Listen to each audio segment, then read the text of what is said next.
chair is authorized to declare a recess of the committee at any point, and all members will have 5 days to submit statements, extraneous material, and questions for the record, subject to the length and limitation of the rules. To insert something into the record, please have our staff email the previously mentioned address or contact full committee staff. Please keep your video function on at all times, even when you're not recognized by the chair.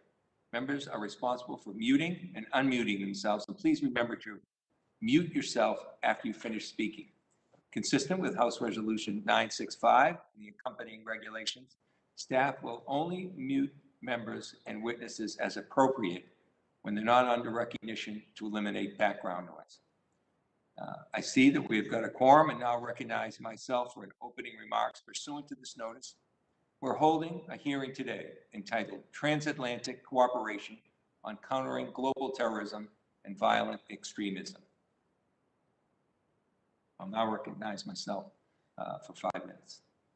This month, on the 20th anniversary of September 11th, I attended a memorial service in my district to mourn the loss of all those who died that day, including 206 Massachusetts residents, and to honor the sacrifice made by others to prevent such an atrocious attack on our country from ever happening again.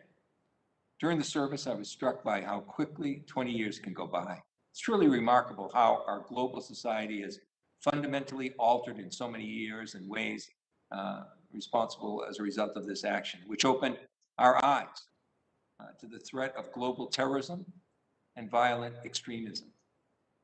At the same time, I realized how important our transatlantic alliance has been for keeping us all safe, and decided to hold a hearing to explore what mechanism and what actions we've taken to build in the years since 9/11. As such, this hearing will cover the successes, challenges, and opportunities of our transatlantic collaboration to counter terrorism and violent extremism. But before I make my opening statement, I'd like to offer my sincere thanks to Chairman Deutch for his leadership and for holding this hearing. Your work highlighting multilateral counterterrorism efforts through the Subcommittee on the Middle East and North Africa, of which I've been a member, is vitally important. And I hope we can continue to work together to highlight transatlantic cooperation in this space. Let me turn to the topic we are here to discuss today. Since World War II, the United States and Europe has created the strongest military alliance the world has ever seen. Together, we've committed ourselves to our collective defense and made a promise to show up when needed. With that promise in place after 9/11, our NATO partners did just that. With Article 5 triggered, they came to our defense, and since our allies have staunchly served alongside us in places like Afghanistan and Iraq, often making the greatest of sacrifices, just as our American soldiers have, to ensure the safety and security of all our citizens. Alongside our activities on the ground, the US-EU cooperation, importantly, has also expanded our ability to share information and to share lessons learned. We've built robust mechanisms meant to counter terrorism and violent extremism, such as money laundering, trafficking in humans, drugs, nuclear and radiological substances, terrorist financing, repatriation and judicial proceedings for foreign fighters, container security, and irregular migration, just to name a few. The EU and the US have also simplified their extradition procedures and promoted mutual legal assistance. As a result, the US is Europol's largest partner in terms of the number of joint cases conducted, and the Federal Bureau of Investigation is the US agency that contributes the highest volume of information to the EU.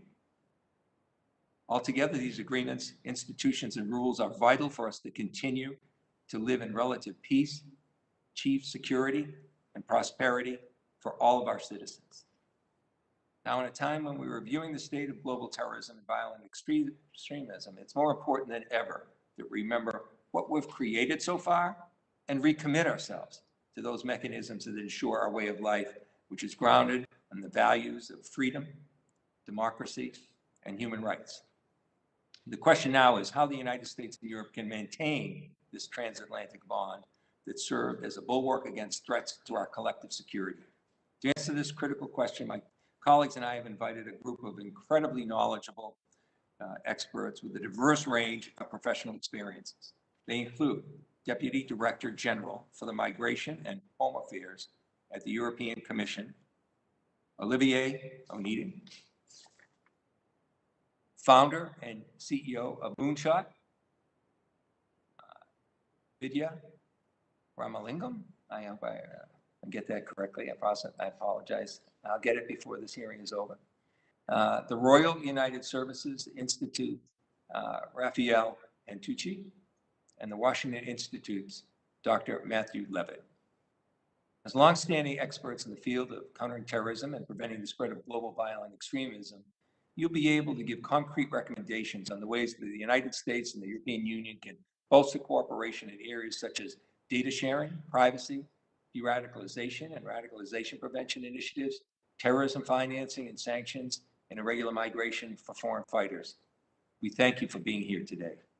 President Biden highlighted the central lesson of the September 11th attacks when he said, "We saw something all too rare, a true sense of national unity and resilience, a capacity to recover and repair in the face of trauma." It's that our most vulnerable and the push and pull of all of this makes us human. It unites us. It gives us our greatest strength. I could not agree more with this sentiment and venture to expand it to encompass transatlantic unity as one of the top priorities of myself and our respective subcommittees. With that, I welcome an honest assessment today, and we've been here joining you at this critical time, a time where we need to grow in our mutual quest to counter the threat of terrorism and global violent extremism. I now will turn to Ranking Member Wilson for his opening statement.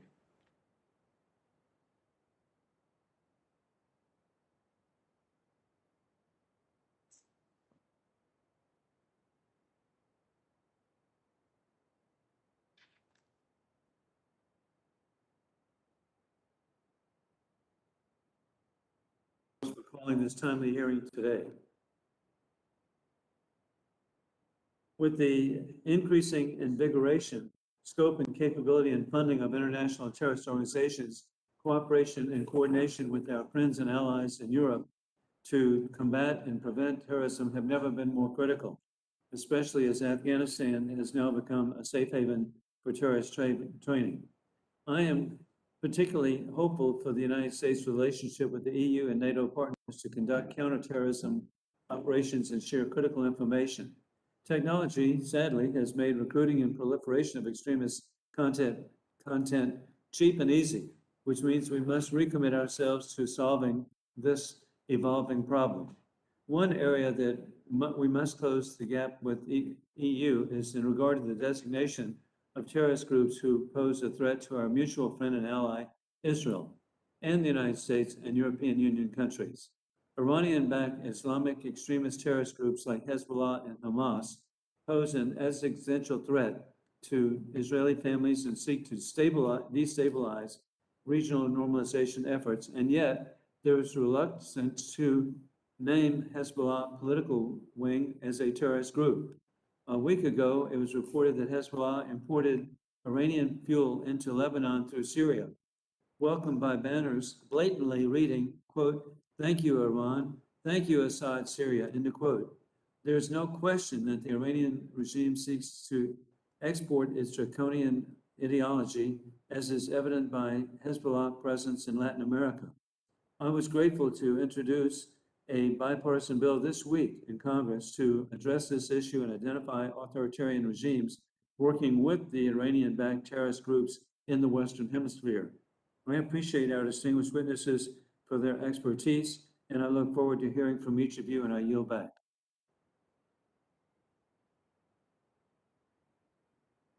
I now recognize Ranking Member Fitzpatrick for his opening statement. Thank you, Chairman Keating. Also, Chairman Deutch and Ranking Member Wilson. So I believe you're muted. Oh, you can't. Or I might. Can you hear me, Chairman?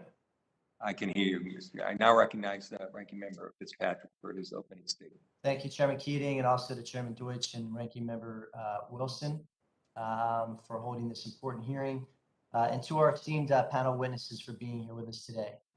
20 years ago, our nation was galvanized into action by the horrific terror attacks on September 11th of 2001, and our response was swift and it was comprehensive. The United States bolstered law enforcement and intelligence capabilities. We created the Department of Homeland Security, coordinated information sharing between agencies and our allies overseas. And our military was operationalized in less than 24 hours after the attacks. The North Atlantic Council invoked Article 5, Collective Defense Clause, for the first time in the alliance's history. We are forever grateful for how our NATO allies joined us in our time of need, sacrificing greatly alongside of our own armed forces. And as was the case in 2001, we are stronger when we work together. And for this reason, we continue to need our transatlantic allies to share the burden of what is required in the global fight and the global war on terror. Therefore, it's my hope today that our witnesses can discuss how the U.S. can better coordinate our counterterror strategies with our closest allies. To date, the United States counterterrorism efforts have been tactically successful. Major attacks have been foiled, terrorist networks have been broken, and the United States government's database of known or suspected terrorists has grown substantially. While our capabilities have grown with experience, the threat posed by terrorism is far from eradicated. Our campaign to eliminate global terrorism and violent extremism has revealed ugly truths about the origins of this phenomenon. Terrorism is fueled by local drivers and respects no borders. Therefore, to stop radicalization, attention to good governance, support for the rule of law, economic stability, and public health must all be tools used to address this worldwide issue. It is my hope today that Dr. Levitt can expand on the points he made in his written testimony about utilizing soft power solutions to bolster civilian counterterrorism capacity and establishing preventative methods to get ahead of the radicalization curve. Soft power developments offer sustainable, long-term solutions to counter terrorism and must be synced with the strategies of our allies. As a former FBI special agent myself, I would also be remiss not to mention that Dr. Levitt worked as a counterintelligence analyst at the FBI in the wake of September 11th. I'd like to thank you, sir, for your service to our country, and I look forward to hearing from you and our other witnesses this afternoon. I yield back, Chairman. Thank you, Representative Fitzpatrick. I'd now like to recognize and turn the gavel over to the chairman, Chairman Deutch, who will conduct the hearing, and then I'm sure introduce his opening statement. Chairman Deutch. Thanks very much, Chairman Keating. I'm so glad to join you today for this really important and timely hearing on transatlantic cooperation and countering violent extremism. We are here, and I appreciate your leadership bringing us together. We're here today, 20 years after the events of September 11th profoundly changed the global approach to counterterrorism. We're here 20 years after 20 years of war in Afghanistan, in which our NATO partners stood side by side with our troops. And we're here less than a month after that war now has come to a close. What happens next is certainly a question on everyone's mind, and there is no doubt that our withdrawal from Afghanistan, while the right thing to do, gave some of our transatlantic partners pause. 20 years ago, the collective belief was that violent radical Islamic terrorism posed the greatest threat to our homeland and our interests. In the aftermath of 9/11, the US and European partners worked together to track suspects, funding streams, and to collect intelligence in order to thwart future attacks. Certainly, even as Al-Qaeda in Afghanistan was being decimated, Al-Qaeda affiliates in the Arabian Peninsula, across Africa, and elsewhere continued to pose dangerous threats. The formation of ISIS and its affiliates changed the terror landscape as Americans and Europeans were threatened, kidnapped, and killed. Since 2014, horrific ISIS-inspired attacks in France, the UK, the Netherlands, and Belgium have forced the EU to grapple with a new wave of terror and the political consequences of balancing freedom and human rights with security. Although ISIS's territory may be depleted, we know that its propaganda machine continues to actively recruit and inspire new followers. In recent years, we have also seen the global rise of violent white nationalism and far-right terrorism, and that terrorism that disproportionately affected the United States and many European nations. In the US, our deadliest attacks, be it Tree of Life synagogue shooting in Pittsburgh, Charleston AME church massacre, those have been carried out by white nationalists. And with the rise of social media and online propaganda, we face a new challenge of lone wolf attackers, those radicalized online and inspired to commit deadly acts without the planning and backing of any specific terror group. We have seen Iranian-backed terror threaten the US and our interests abroad, even launch attacks on European soil like the 2012 bombing in Burgas, Bulgaria. So Hezbollah continues to actively fundraise across Europe, which is why many of us have worked hard to encourage the EU to designate Hezbollah in its entirety a terrorist organization. As we sit here today with 20 years of the war on terror behind us, and as we chart a new path of cooperation forward on counterterrorism in Afghanistan, it's time to reassess our counterterrorism strategy and our global partnerships. Our alliances are what keep us strong in the great power competition with China and Russia. We have some rebuilding to do after the past several years, and I'm aware that many of our transatlantic partners need to see actionable assurances from the United States that we remain committed to these vital partnerships. That's why President Biden continues to reaffirm the importance of alliances, as he did just this week at the UN General Assembly. Today, we'll examine the mechanisms and frameworks in place for the US and our European partners to jointly counter violent extremism. We'll also look at what has worked and what hasn't worked, and how we can adjust our approaches for the types of threats that we currently face. I'm grateful to the witnesses for appearing today and sharing their expertise. I thank Chair Keating again, and I look forward to a productive discussion and continuing to affirm our commitment to the transatlantic partnership. With that, Chairman Keating has introduced the witnesses, so I'll now recognize the witnesses for 5 minutes each. Without objection, your prepared written statement will be made part of the record. And Mr. Onidi, you are now recognized for your comments. Thank you very much, Chair, for this invitation. Thank you also to the ranking members and all honorable members, actually, of both of your subcommittees. It's a great pleasure and honor to be with you in a position to testify on current efforts on both sides of the Atlantic to continue in the quest of reinforcing the fight against terrorism. The subject is important. September 11th, you've said it, sent shockwaves really as to the dimension terrorism had taken. But we've seen throughout the years, 20 years now, how close both the United States and the European Union and its member states have actually come in setting in place the response to global terrorism. We've joined forces abroad to defeat international terrorism organizations, and we should continue doing this. The renewed commitment of the United States to remain active in the main parts at risk, for example, in the Sahel, is a very important testimony to this engagement to continue of having our military forces engaged abroad for that cause. We've learned also progressively to set up policy responses that were mutually reinforcing.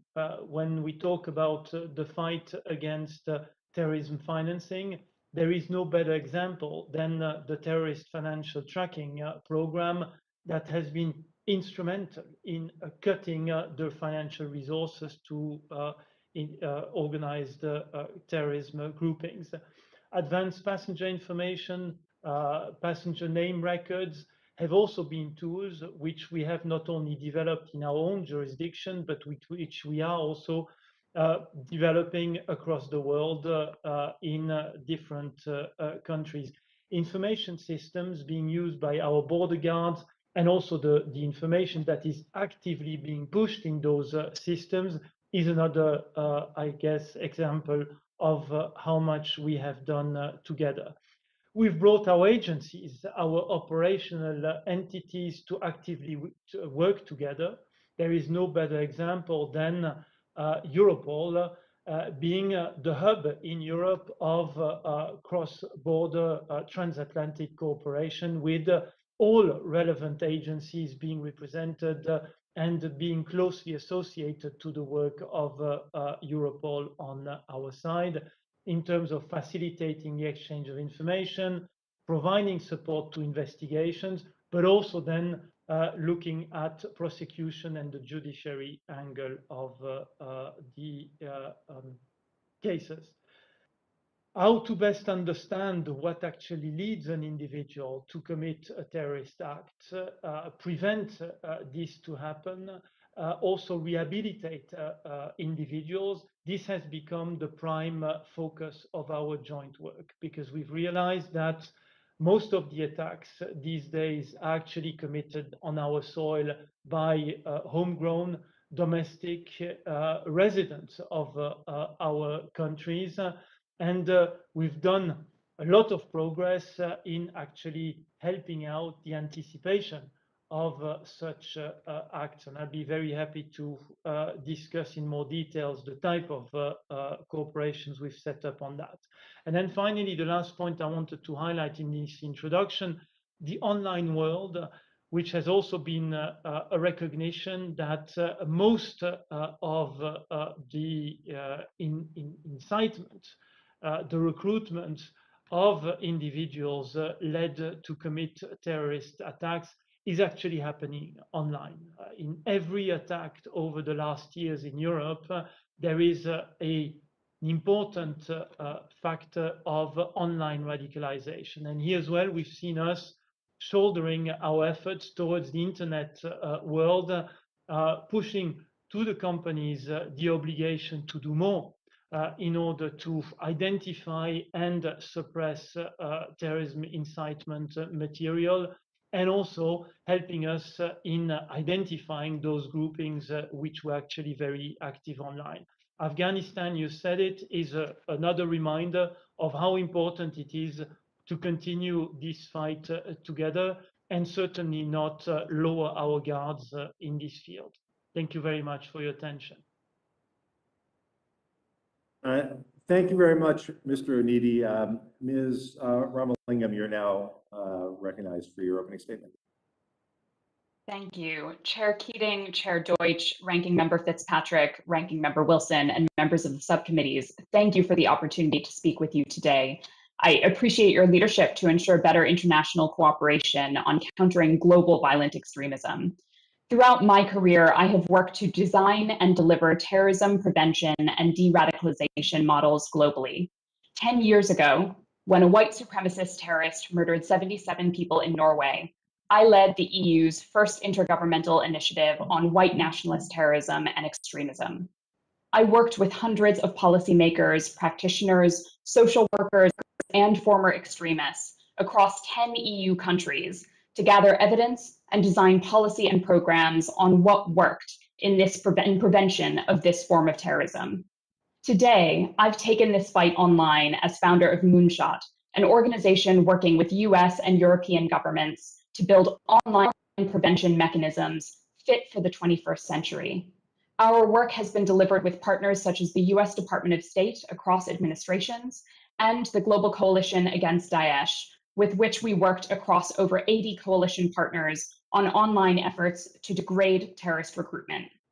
The last 20 years has seen considerable investment across Europe in terrorism prevention models, but what actually works? Based on my research and what research shows, the following components of various European prevention models have proven to be effective. One, they involve behavioral health methods. There is a vast evidence base demonstrating its efficacy, particularly counseling, which helps to adequately address underlying drivers and vulnerabilities, and can facilitate referrals to other services. This has become the cornerstone of most European programs. Two, They are multidisciplinary and involve multi-agency systems, which can achieve better case management, drawing on expertise and pre-existing capabilities across social services, education, healthcare systems, and law enforcement. 3, they are locally established and run with substantive involvement from communities where they're deployed. 4, they need not be ideology focused, but rather span the ideological spectrum. Licensed practitioners, including psychologists, counselors, social workers, and others involved in these programs, do require training to engage ideology when it arises, but ideology does not need to be addressed first and foremost. In fact, evidence shows sometimes this is counterproductive. Many long-standing European prevention programs engage individuals across the ideological spectrum at risk of Salafi jihadism, neo-Nazism, violent incels, and potential mass shooters alike. 5, they offer off-ramps for those looking to leave violent extremism. Off-ramping and exit programs, such as those in Sweden, Finland, and Germany, demonstrate high caseloads and low recidivism rates, and have served as the model for life after hate here in the United States.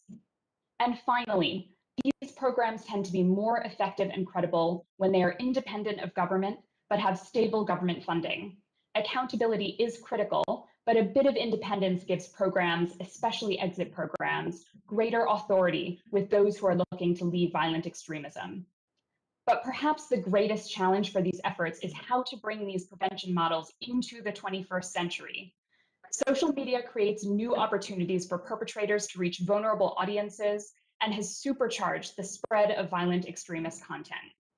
In 2021, every terrorism prevention model needs a robust digital component.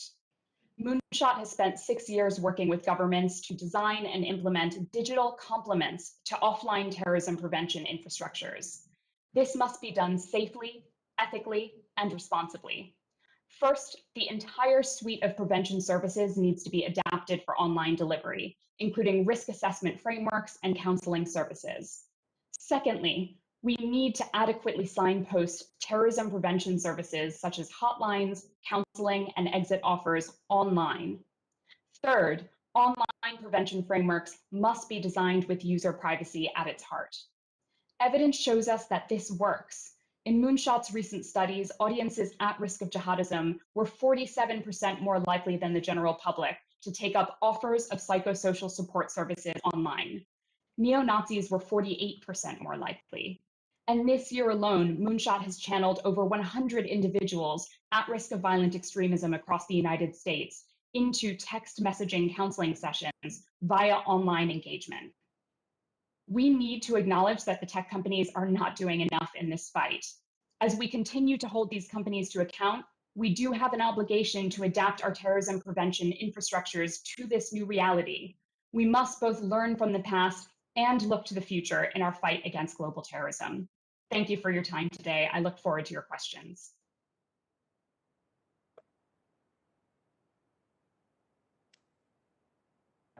Thank you, Ms. Ramalingam. The chair recognizes Mr. Raphael and Tucci for your opening statements. Thank you very much. Chairs Keating and Deutch, Ranking Member Fitzpatrick and Wilson, distinguished committee members, and fellow speakers, thank you for the invitation to come and speak to you today. A lot of what I'm going to talk about has been touched on already by some of the earlier speakers, and I'm conscious that this is a space where there's a lot of thinking and work going on, and I recognize I'll repeat some points, but what I want to do is I want to talk a little bit about two very specific parts of the current terrorist threat that is faced by the Transatlantic Alliance. Counterterrorism, of course, remains a major threat, and in many ways has become infinitely more complicated than it was 2 decades ago. There is a wide range of threats out there, and to cover them all in the time available will be an exercise in futility. So I will focus on two slightly disparate areas that I think merit particular priority attention at the moment: lone actor terrorism and the fallout from Afghanistan, both issues that I think we've already heard speakers talking about already. The lone actor threat is repeatedly identified by senior security officials in both Europe and North America as the biggest and most complicated problem that they currently face. The most recent annual Europol report highlighted these are becoming the most frequent and regular attacks that Europe was facing, and they noted that they were becoming ever harder to detect. This is all not to say that terrorist groups do not have the desire and ambition to launch large-scale terrorist plots, but it's a testament to our successful security capabilities that we have enabled essentially such a difficult environment for them to try to launch these attacks, that the only ones that we're actually seeing able to get through are these lone actor ones. But that does also emphasize why this is an area that we really need to focus more attention on in trying to respond. And second, Afghanistan, I want to highlight in particular, as that particular threat is, of course, come to our attention once again. It's not a particularly new problem and threat, but it has, of course, been brought into sharper focus due to recent events, and it has shifted the dial on the particular problem and requires us to think a little bit more carefully about how to manage some of the consequences and problems that might emanate from it. And I want to offer 3 specific areas for potential cooperation going forwards on these 2 broader areas of terrorism. To start with the lone actor side of the threat. As has been already discussed, the lone actor threat really is becoming the sharp end of the threat picture that we see.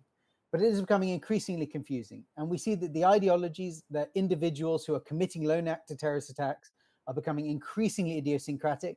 They're becoming an odd mix of left, right, Islamist, all getting muddled up into individual cases. And increasingly, these ideologies are getting muddled back and forth across the Atlantic, generated sometimes in our very own communities in the United States or in Europe, in part an extension of the very polarized political conversation that we increasingly see in our respective countries.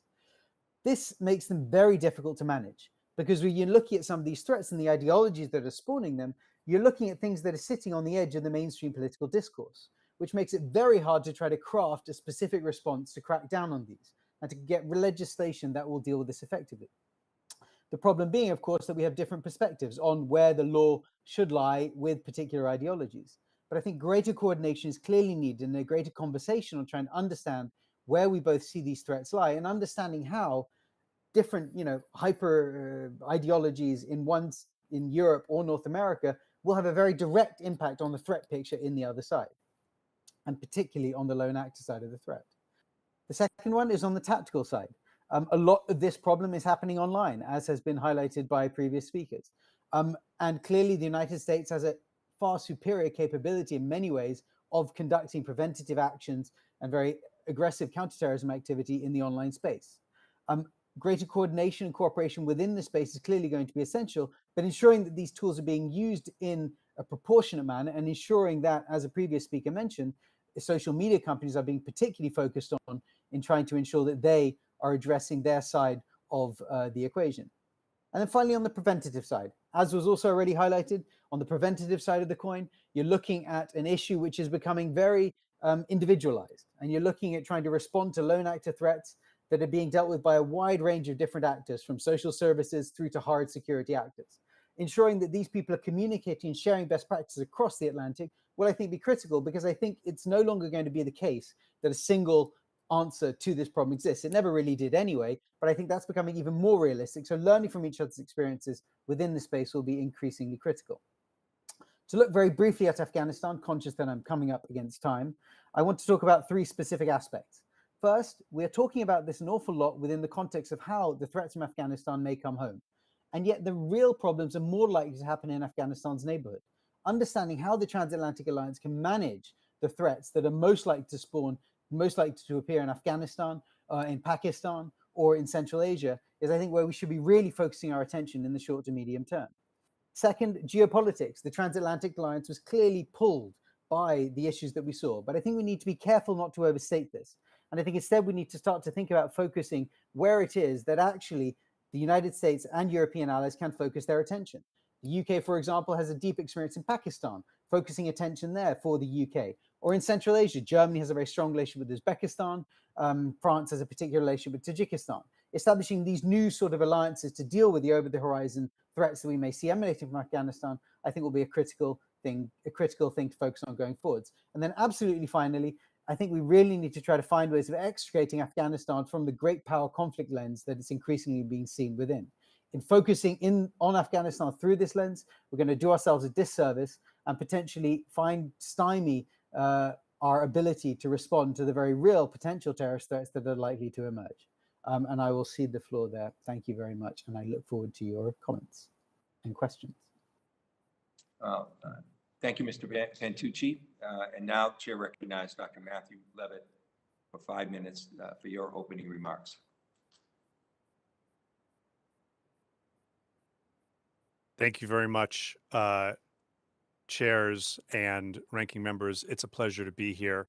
I thank you for the opportunity to appear before you today, and I have to say it's a real pleasure to appear alongside Vidya, Raf, and Olivier, each of whom is a friend and an exceptional analyst. Over the past 2 decades, the United States built a counterterrorism bureaucracy to manage, resource, and operationalize the nation's response to the threat posed by al-Qaeda in particular and terrorism more broadly. This counterterrorism enterprise has been remarkably successful from a tactical perspective, foiling attacks and disrupting terrorist networks. Terrorists today are far less likely to be able to carry out a spectacular attack like 9/11. But from a strategic vantage point, our 20-year struggle against terrorism has been far less successful. Many more people today are radicalized to violent extremism than in 2001, representing a more ideologically diversified and globally dispersed terrorist threat.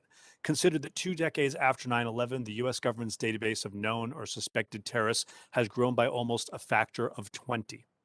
Turning the corner on this larger problem set, getting ahead of the radicalization curve, demands 2 interrelated changes to the now 2-decade-old US approach to countering terrorism. First, we must invest in our own and our allies' civilian counterterrorism capabilities in ways that to date we have only done in the realm of kinetic military counterterrorism tool sets. This should involve a particular focus and investment in extremism prevention, which at its core is not a mission for counterterrorism agencies, but is rather the product of good governance, of rule of law, equitable and well-functioning societies, and healthy communities. To get ahead of the terrorism problem will require seeing clinical social workers and local government as frontline responders to address violent extremism. Violent extremism is a global problem that has at its core very local drivers which require local responses. Therefore, as underscored in the 2020 strategy to prevent conflict and promote stability, a U.S. interagency plan submitted to Congress as required under the Global Fragility Act of 2019, military force should be only one and an increasingly small part of the solution. While generating support for preventive or crisis management efforts can be difficult, such initiatives are especially important to break the cycle of fragility and should be prioritized in areas where today's strategic investment can mitigate tomorrow's overwhelming crisis. Small amounts of financial support today can mean significant and meaningful security and justice sector reform, enhanced provision of essential services, reduce corruption, enfranchise disengaged sectors of society such as women, children, and minorities, and make a difference. Second, we must recognize that we cannot do everything on our own, nor should we be expected to shoulder the bulk of the cost in blood or in treasure for countering violent extremism around the world on our own.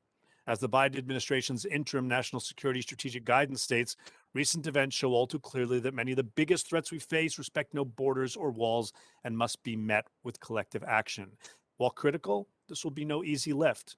U.S. counterterrorism agencies have developed very close working relationships with their counterparts, but broadening U.S. efforts to work by, with, and through allies and local partners around the world on military missions and even on diplomatic missions will be easier said than done, given America's recent track record of abandoning allies and local partners on short notice.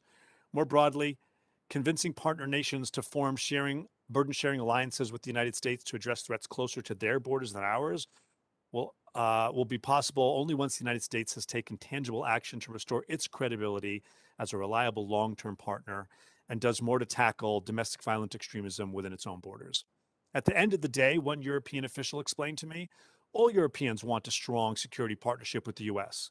The question is whether this cooperation will be limited to the core missions, identifying and sharing information about terrorist networks, for example, or if we can move beyond this and together address the breeding grounds of terrorism and stabilization missions in places like Syria, Iraq, and the Sahel. The key to making the latter development more likely may come down to the U.S. revisiting its traditional reluctance to share decision-making with its European partners. We need to be better listeners, and European partners revisiting their traditional discomfort over burden sharing. 2 final but important points.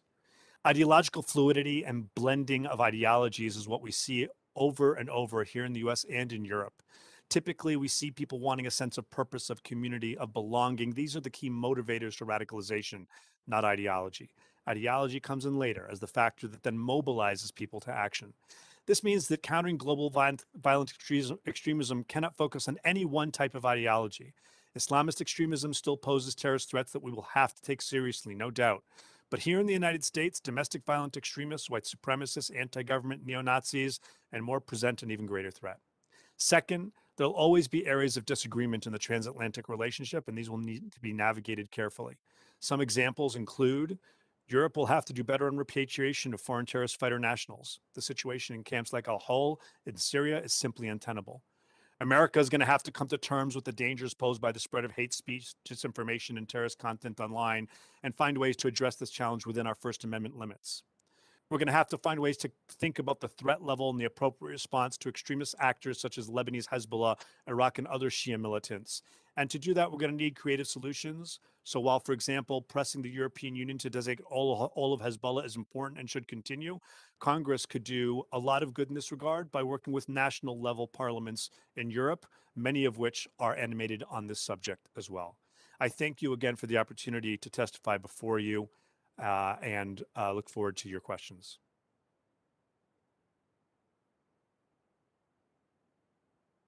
I'd like to thank all our witnesses for their statements, both the comprehensive nature of dealing just with the tactical issues and the strategic issues that are involved. And I'm sure there'll be parts of the questions that go forward. I'm going to recognize members, sometimes out of order of seniority, given the fact we're in the midst of so many roll calls. And because of that virtual format, I'll do it in a basis of a Democrat and a Republican alternating back and forth when that is possible. And we'll continue doing this, hopefully, to the conclusion of the hearing without interruption.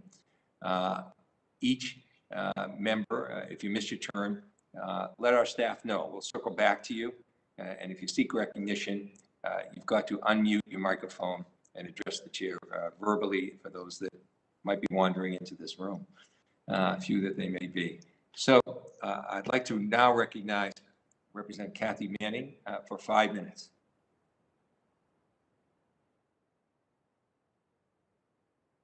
Thank you, Chairman Keating. Can you hear me okay? All right.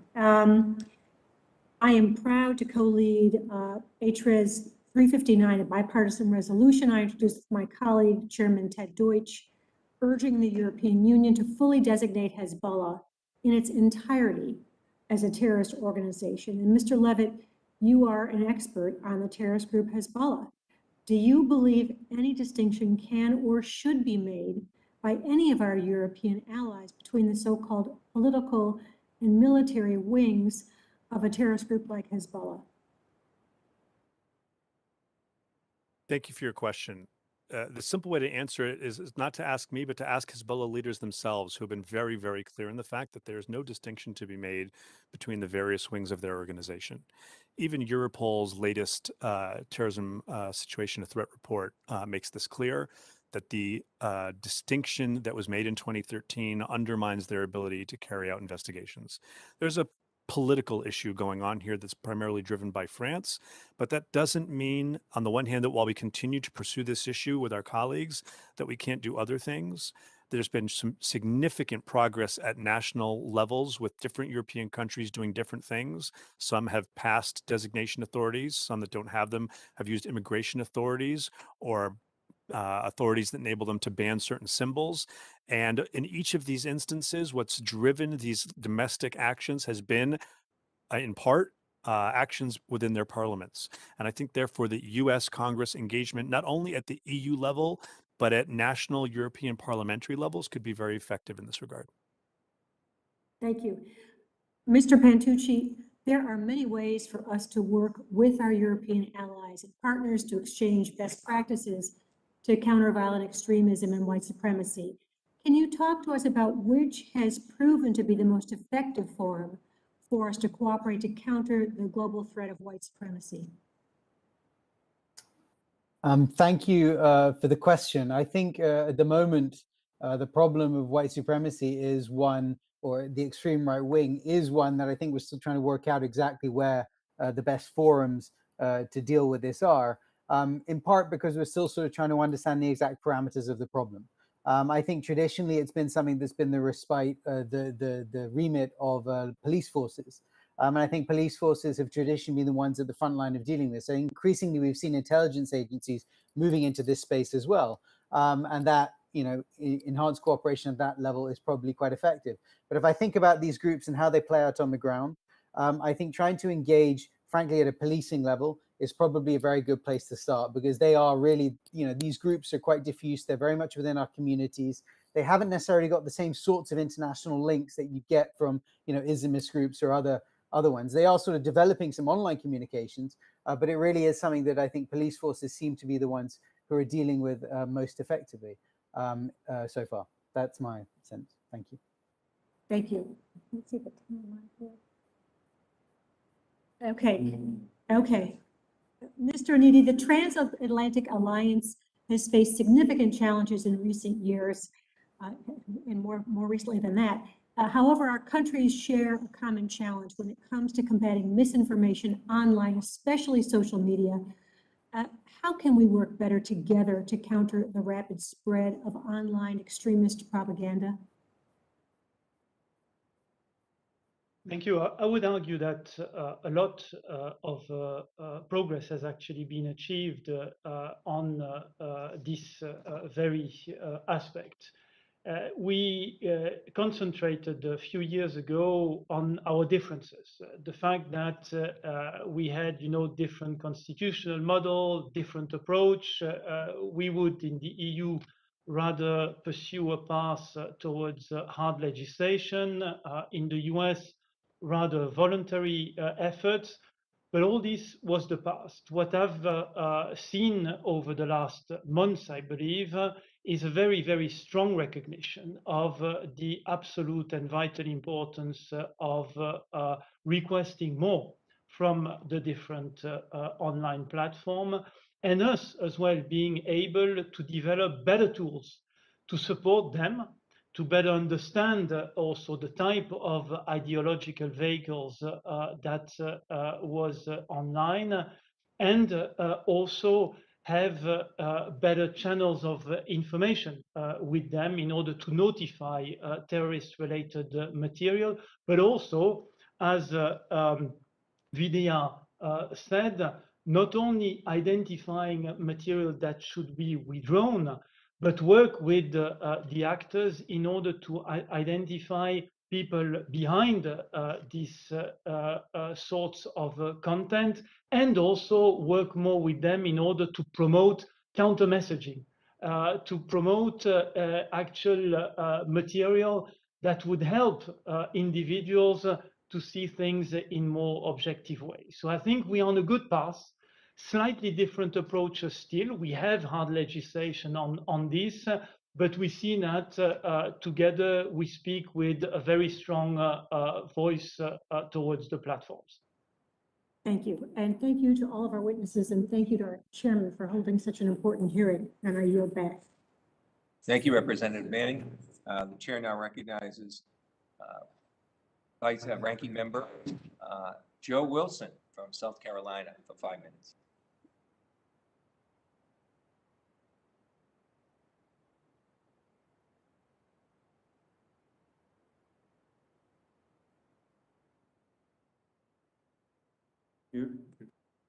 Thank you, Mr. Chairman, and I'd like to thank the witnesses and Chairman, thank you for your leadership. Bill Keating does a good job trying to keep us in line.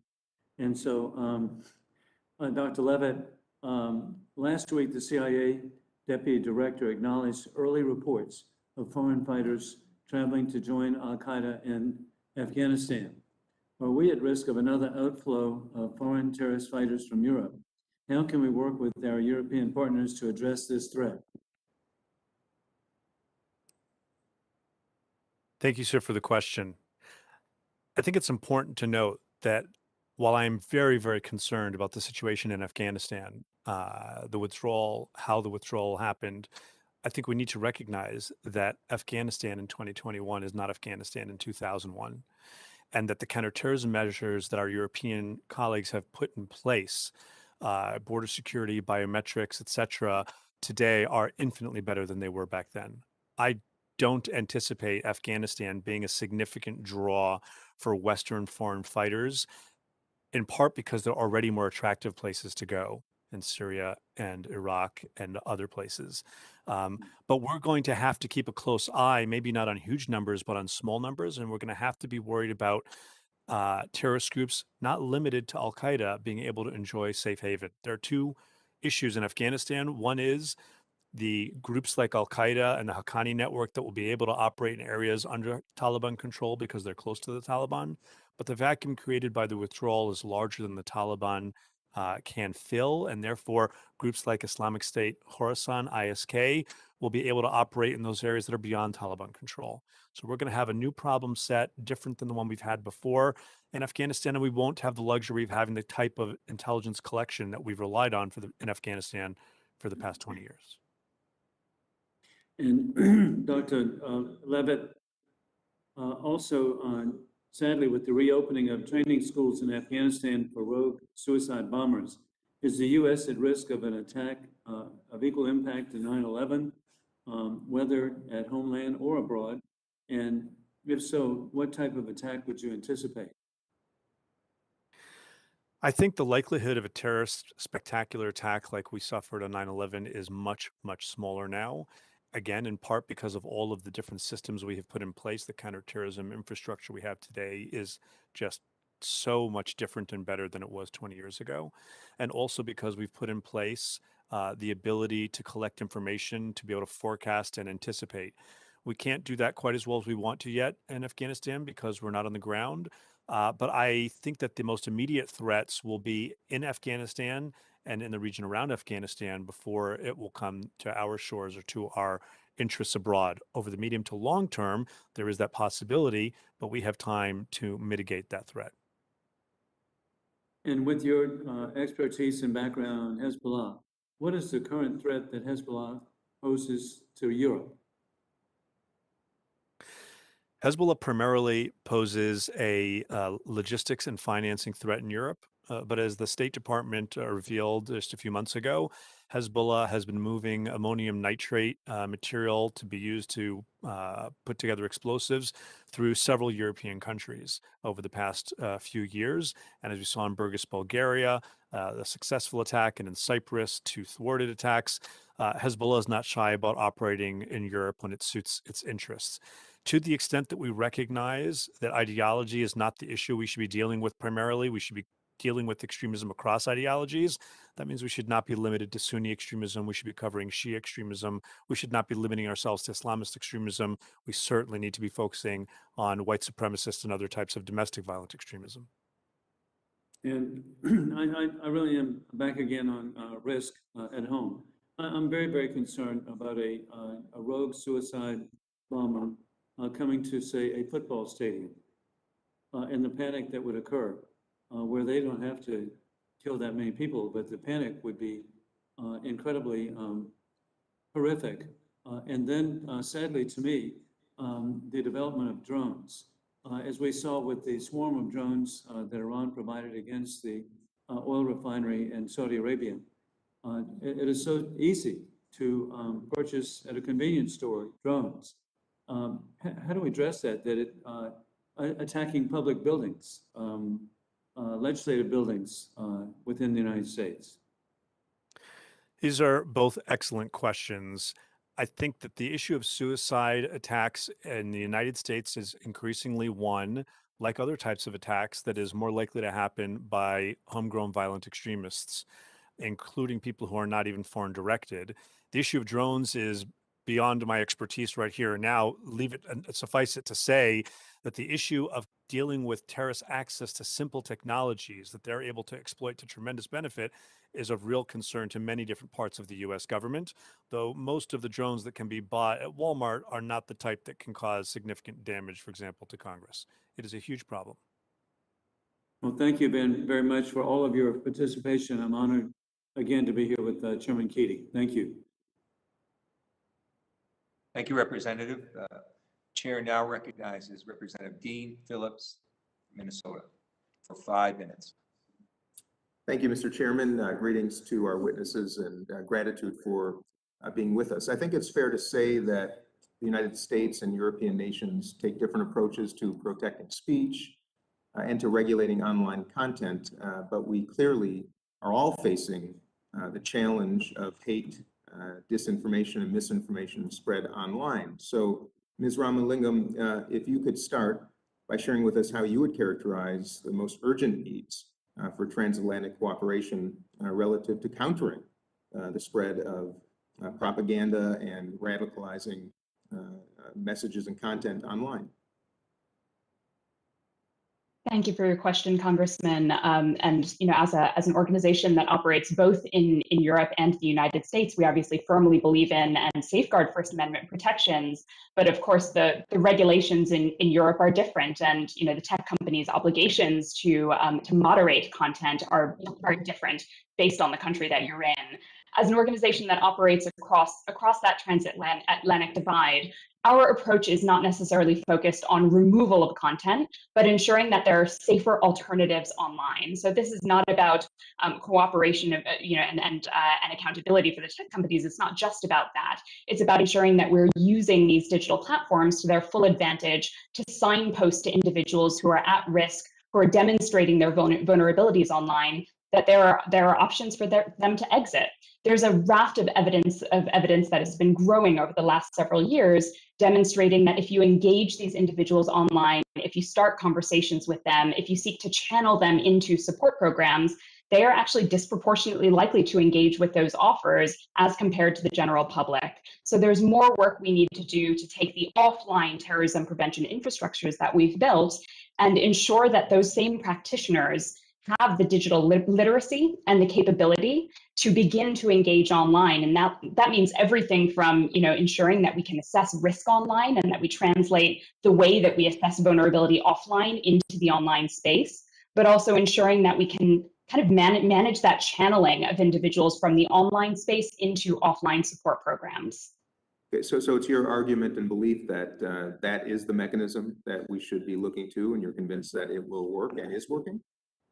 I'm convinced that in the 21st century, there cannot be any offline terrorism prevention program that does not have that engagement online. There is no longer a divide between the offline and the online space. We all live our lives in both worlds. And so if we're going to be effective in our fight against terrorism, we have to be reaching out to those communities online. It can't just be about removing content. You remove the post, you remove the account, but that person still exists and still poses a threat to our communities. Okay, so good old-fashioned intervention, I understand. Mr. Levitt, a similar question to you. How can governments on both sides of the Atlantic play a more intentional and energetic role in defeating the appetite for radicalization and extremist messages? Thank you for the question. I think that the way to deal with this, the only way to deal with this, is to be very local and to recognize that to stop people from having a cognitive opening to dangerous ideas means to make sure that they are a part of a functioning society. And I don't mean on a huge, I mean in their neighborhood, I mean in their community. Can they access services? Do they feel like they belong to something? Do they feel that they are contributing to something? Ultimately, some of the most important, some of the most critical things that we can do to reduce extremism are not going to be part of the security realm and shouldn't be securitized, to borrow a phrase that our European allies have been using for a long time. We should be doing those things for the right reason, because good governance is really important, because rule of law is really important, because anti-corruption is really important. And we should recognize that doing those will have tremendous security benefits. But that means that when we step back and say, how do we stop the terrorist threat? A lot of our dollars should be going into clinical social workers, community programs, because that will, not today, not tomorrow, and it will be difficult, therefore, for your metrics and evaluation programs, but they will over time contribute to a healthier society that is not as amenable to, is not looking for more radical answers to complicated questions. And are there some examples of governments already collaborating to that end? There are many examples. There are many examples where governments have started programs like this, and then politicians got wind of them and shut them down, because politicians tend to want to know, how is the money I'm investing going to be spent, and show me it's going to work. And I have to tell you, we in the United States don't have much of a culture of trial and error. That's seen as political risk. And I give our European colleagues, even when they have failed, tremendous credit for trying and failing. People tend to put, I'll stop there. Thank you. Yeah, I'm sorry. Look, my time's expired and I want to afford it to my colleagues. Thank you, Mr. Levitt, Dr. Levitt, and to all our witnesses. I yield back. Thank you, Mr. Phillips. Mr. Pfluger, you're recognized for 5 minutes. Thank you very much. I appreciate it, Mr. Chairman. Thanks for organizing this. Everything I learned about counterterrorism, I learned from Dr. Matthew Levitt as a former colleague at the Washington Institute. I'll focus my questions on a couple of things that you mentioned, and thank you to all the entire panel for talking about this important issue. But Matt, when it comes to the relationships, you kind of mentioned some of the fallout from the relationships that we have, transatlantic partnerships and relationships to prevent terrorism. I mean, if you could name, 2 or 3 that we really should focus on, I mean, where do you think the impact of the Afghanistan withdrawal is going to hurt us the most? Which relationships should we focus on the most in the short term that have the biggest impact on counterterrorism? First of all, I cannot tell you how much pleasure it gives me to refer to you, sir, as Congressman Pfluger. It was a real honor to have you here as a military fellow at the Washington Institute before you took a turn to politics. Great to see you. I, however, take no responsibility for whatever you know about terrorism. I think the Afghanistan bit has to be divided into 2 baskets that both come down to renewing our reliability as a partner.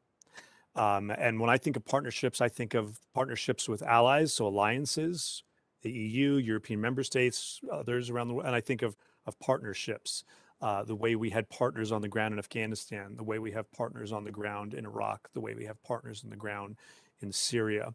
If I were a U.S. partner on the ground, say in the Kurdish areas of Iraq or in northeast Syria, I'd be really worried today about the staying power of the United States. I'd be worried about whether I needed to have some type of backup plan.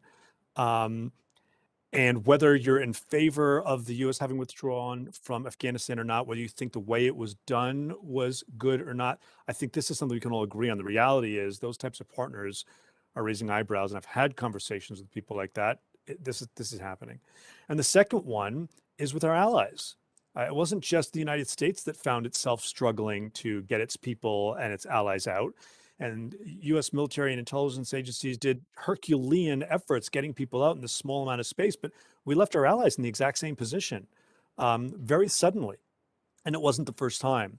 I was in a European capital that December when President Trump first tweeted out, "We're out of Syria." And they were really worried and really scared. They had people deployed in Syria, forward deployed with us, based on the ability to rely on our presence. And they got no forewarning. And we need to do better in terms of communicating with our allies. As a former U.S. official, I know we tend to walk into a room and tell people how it is and how we want it to be. We need to start walking into a room and start asking, how do you see the threat? How do you see the problem? And we'll get to how we see it and trying to bridge those gaps where they exist. But I think we need to be better listeners. Well, thank you for that. Let me switch gears just a little bit and ask you a question about one of the things that I believe I learned in my fellowship, which was kind of the way that the Iranian government, whether it's IRGC, Quds Force, or other aspects of it, will react when it comes to Qasem Soleimani. What sort of retaliation should we be expecting? Has that threat increased? If you had the crystal ball, where should we be looking and how should we be focusing our attentions to prevent, some sort of really bad retaliatory attack? I lack that crystal ball, but I will say this. I do think that while very aggressive, taking out Qasem Soleimani ultimately led to greater international security. I think that it's telling that the Shia extremists, Iranian operatives, and Iran's proxies have not responded in a massive international terrorist attack kind of way. Of course, they shot rockets at our soldiers, which is no small matter, but they also have a very long memory, and I think that they are patient. The primary thing they want more than anything else as a legacy of Qasem Soleimani is to kick us out of the region, out of Iraq in particular. But I do think that we have to be very, very careful. The same way Lebanese Hezbollah has not forgotten the operation that took out arch terrorist Imad Mughniya in 2008. The Iranians are not going to soon forget the loss of Qasem Soleimani and Abu Mahdi al-Mohandes, the Iraqi deputy. And so I think that it's safe to say that the U.S. intelligence and security communities have been very, very focused on this for quite some time. Well, thank you. I think my time has expired. Please pass my very best to the entire Washington Institute. Thank you for your time here and all the panelists. I yield back. Thank you, Mr. Pfluger. Mr. Schneider, you're recognized for 5 minutes. Thank you, Mr. Chairman, and to all the witnesses. Thank you for sharing your perspectives here. Like Mr. Pfluger, I will echo that much of what I've learned, if not all of what I've learned, is from Matt Levitt and support of the Washington Institute as well. But Dr. Levitt, I want to turn to you with I have a couple questions. The first one deals with Hezbollah. We've talked a lot in your written testimony.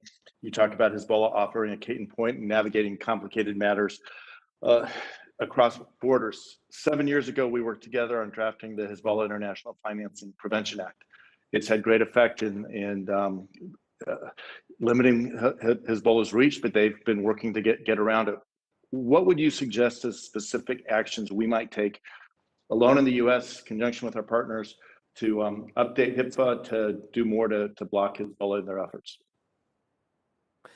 Thank you for the question, and tremendous pressure. Everybody's putting it all on me, but look, HIPAA did a lot of things that I think a lot of people don't understand. The Lebanese central bank issued a circular after the Hezbollah International Finance Prevention Act was passed, instructing banks that they had to follow these regulations. It had a real impact on Hezbollah's ability to bank. Hezbollah started storing money, more of the money it used to store in Lebanon, elsewhere, but it didn't change Hezbollah's overall financial position in Lebanon. And in fact, while Hezbollah is not solely to blame by any stretch of the imagination for the financial and political implosion in Lebanon, it is one responsible actor. And one of the issues is the illicit financial activities that Hezbollah was engaged in through the banks. My colleague Hanin Radar just wrote a piece that was published yesterday arguing that one of the things we need to do is work more closely with the private sector and the NGO sector in Lebanon as the political, business, and finance sectors are collapsing in Lebanon. We cannot allow the one last standing actor by default, because it gets so much money from Iran, to be Hezbollah at a time when, ironically, Hezbollah's political standing is actually falling. So Lebanon presents a very, very difficult problem. But I think one of the areas where we and the Europeans disagree is, would a designation mean that Europeans wouldn't be able to have political influence and sway in Lebanon? And I think the fact that the United States has designated all of Hezbollah for a very long time, and we clearly have a lot of influence and sway in Lebanon, means that you can. Great, thank you for that, and I agree we have to do more, and we will. Shifting gears a little bit, also in your written testimony, you say, finally, America must address its domestic terrorism problem, which the FBI director was on the Hill this week talking about the significant growth we've seen in that. We have legislation that I've introduced with colleagues, the Domestic Terrorism Prevention Act, that would seek to do that. But I was hoping you could touch on the importance of bolstering our domestic efforts, law enforcement, intelligence, et cetera, but also coordinating with our international allies and working with them to ensure that the U.S. isn't a net exporter of domestic terrorism, white supremacist ideologies. I think we first need to recognize that for many of our allies abroad, they really do feel that we have become a net exporter of violent white supremacist extremism. And we need to get on top of that. There are lots of ways to do that, and I don't have a particular think this is exactly how to do it. I do think that we need to have some type of legislation that makes it clear to everybody that neo-Nazi or white supremacists or anti-government militia, that when they carry out acts that fit the definition of terrorism, that is terrorism. So that, for example, Muslim Americans don't say, well, when someone from our community does this act, it's terrorism. When someone from another community does the exact same act, it's not. We need to fix that.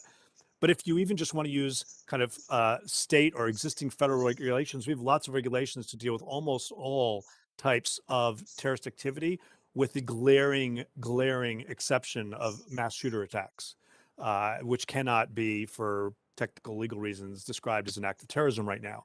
And I do think that we need to do a lot more within Second Amendment protections to address the fact that guns make terrorism more dangerous in this country. Well, thank you. And you make an important point. We do have the statutes on the books to tackle terrorism on the one hand, but I believe we need to, as the DTPA, Domestic Terrorism Prevention Act does, enhance our law enforcement working with, in this case, Department of Justice, FBI, and Department of Homeland Security. And with that, I'm running out of time, so I'll yield back. Thank you all again. This is an issue we have to address with urgency, but also across borders, working with our allies. I thank the witnesses. I yield back the balance of my time. Thank you, Representative Schneider. The chair now recognizes Representative Meyer from Michigan for 5 minutes. Well, thank you, Mr. Chair, and thank you to our panelists who are here today. I think this is a really important topic for us to be discussing, and so I really appreciate that we are taking time to better understand that transatlantic component on our global terrorism and just global security mindset here. So I guess, Mr. Levitt, I have a question for you. You mentioned that the way in which the U.S. has been disengaging from our conflicts, and we've seen this in Afghanistan, how that is really offering opportunities for global jihadist elements to seize upon the propaganda victory and boost their own morale. As we look to rebalance and focus more on great power conflicts away from the post 9/11 conflicts, how in your mind do we end those engagements in ways that do not offer strong upside for jihadist elements? Thank you, sir, for the question. A lot of it has to do with the how, not the what. And I think we need to recognize that, by the way, it's not just Sunni extremists, it's Shia extremists, and it's not just Islamist extremists, it's white supremacists that are looking at, if you follow them online, looking at what the way things went down in Afghanistan and saying, look, maybe America's a paper tiger and you just got to wait them out and we can do this. And this has been a boon, a shot in the arm for the wide array of ideologies. I think the most important thing, which is the core of this hearing, is how we go about working with allies to do this. When our allies are deployed with us, when they are at risk, when they are putting themselves at risk, we need to keep them completely in the loop. Maybe even ask their opinions on how to go about doing it, rather than leave them in a situation where they're kind of left holding the hot potato. And we've done this now several times over at least, let's say, 2 administrations. If we're going to ask our allies to step up and put themselves in harm's way, then we have to treat them as full partners when it comes to making big decisions that are going to affect their security. And speaking of that, and I know there's obviously been a recent rift with France over some procurement and the Australia, UK, US alliance that was formed. But also recently, President Macron had mentioned concerns about the ease of access that especially Middle Eastern-based terrorists moving into the Schengen zone, and France very much being a magnet for many of those attacks for a variety of reasons. But he had expressed that concern, and that the European Union and members of the Schengen zone may need to undertake and bolster their border monitoring and other components. Do you see the U.S. as having a role in that type of monitoring and those transnational flows? Speaking on the alliance front, and in general, I'm curious your thoughts on how you see our European allies trying to better bolster their own domestic security. Well, sir, I'm going to be the last quote unquote expert in Washington to tell you where his expertise ends, and mine ends at submarines. So I won't comment on the current flare up between the U.S. and France. But I do think that one area where the U.S. and our European allies, partners, have had tremendous cooperation, and Olivier can speak to this firsthand, this is one of his many areas of expertise, is on this very issue, whether it's biometrics or information sharing, whether it's pairing up FBI, not only with Interpol, but specifically with Europol. the things that they've been able to do together in specific investigations of all different types and in shoring up the borders has been really tremendous. I do think they're going to have to find ways to backfill behind the types of intelligence we used to have coming out of Afghanistan that we're not going to have anymore. We're not going to go dark. We're going to go dark gray, and they'll find ways to fill that in. But I think that that's something actually that is a success story and that will continue. Thank you. I appreciate those responses. And Mr. Chairman, I'll yield back.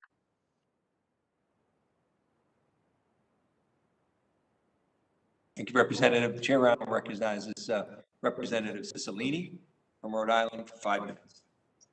Thank you, Chairman Deutch and Chairman Keating and our ranking members, Wilson and Fitzpatrick, for this really important hearing. And thank you to our witnesses for your testimony. As you all know, less than 2 weeks ago, we commemorated the anniversary of September 11th, and it's a reminder of our ongoing responsibility to protect our country from acts of terrorism. And I think, we've learned a lot, but I think we all recognize that terrorism continues to present itself in increasingly complicated ways and in new places.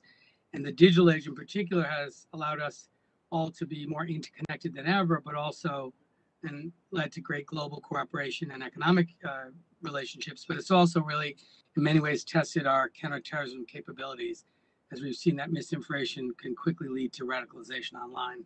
And so, Ms. Ramalingam, you mentioned 5 or 6 components of various European models in combating radicalization and extremism. I assume that there's no reason to conclude that the same elements ought to be present in models that we create here in the United States. And in addition to that, are there any other lessons we should take from those examples? Thank you, Congressman. I do believe that all of those points apply here in the United States. In particular, our terrorism prevention mechanisms need to be locally driven. And this is the case whether we're talking about the jihadist threat or whether we're talking about white nationalism. It needs to be locally driven, locally based. It needs to have federal support, but also local government support. And in particular, we need to draw on the existing suite of local practitioners, licensed practitioners who have the capabilities to have conversations with people at risk. This is not necessarily about setting up dedicated programs to counter jihadism or to counter white supremacy. We need to be building on those existing state frameworks and resources. There is going to be some training, some capacity building that needs to be done for those practitioners to get comfortable with dealing with cases that, with individuals who are presenting these kinds of ideologies. But as I've mentioned and others on the panel have mentioned, this isn't necessarily an ideological battle. This is fundamentally about dealing with those underlying drivers, and the solution is going to be local. So if there's one takeaway from those messages that I shared in my earlier testimony, it's about supporting at the local level the development of these kinds of prevention infrastructures. Thank you. And with respect to the role of the social media platforms, which we see, that kind of what has changed is how quickly, millions of people can be reached with completely false information that can assist in the accelerating radicalization. Are there specific actions that social media platforms can or should take to help counter radicalization online? What are those? And then secondly, are there specific actions we should take as the government to help regulate the spread of misinformation and radicalization on social media platforms like Facebook and Twitter? And if you could start, Ms. Ramalingam, and then I'd like to hear Mr. Onidi, could he also respond to that? Sure, happy to start. So we know that deplatforming works. There's a huge amount of evidence to show that. An example, jihadists operating online have really struggled to rebuild their networks after the 2019 Telegram takedown. There's many other cases here. So deplatforming works, and the tech companies need to be doing more of that. But in order to effectively deal with terrorist abuse on these platforms and abuse by disinformation actors, we need to accept that there will always be content that falls into the gray zone and will not be liable for removal. And there will always be some spaces on these platforms that are not liable for moderation. So for these cases, in addition to moderation efforts, and I can't emphasize enough that tech companies need to do better on moderation, but in addition to that, the tech companies are in a unique position to offer safer alternatives to users who might be at risk of getting involved. This is a model that those companies regularly adopt in the suicide prevention space, in the child sexual exploitation space. They should be adopting similar safeguarding measures with audiences at risk of violent extremism and disinformation. And I'll hand over to Olivier.